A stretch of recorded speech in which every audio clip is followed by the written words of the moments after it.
റഷ്യയുടെ തലസ്ഥാനമായ മോസ്കോയും മറ്റ് പ്രദേശങ്ങളെയും ലക്ഷ്യമിട്ട് ഉക്രൈൻ്റെ ഡ്രോണുകൾ ആക്രമണം നടത്തിയതായി റഷ്യൻ പ്രതിരോധ മന്ത്രാലയം അറിയിച്ചു.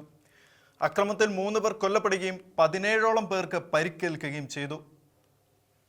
റഷ്യൻ വ്യോമ പ്രതിരോധ വിഭാഗങ്ങൾ കഴിഞ്ഞ രാത്രിയിൽ 122 ഉക്രൈൻ ഡ്രോണുകളാണ് തകർത്തത്. ഈ ഡ്രോണുകൾ റഷ്യയുടെ തലസ്ഥാനമായ മോസ്കോയും മറ്റ് നിരവധി റഷ്യൻ പ്രദേശങ്ങളും ലക്ഷ്യം വെച്ചിരുന്നതായി റഷ്യൻ അധികാരികൾ വ്യാഴാഴ്ച അറിയിച്ചു.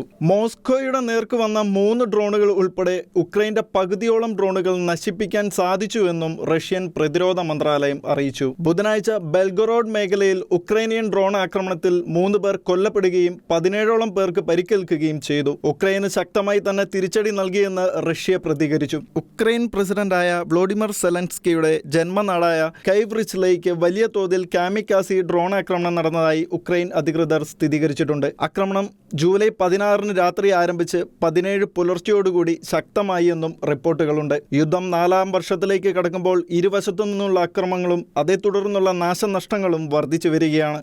International desk, Shekinah news.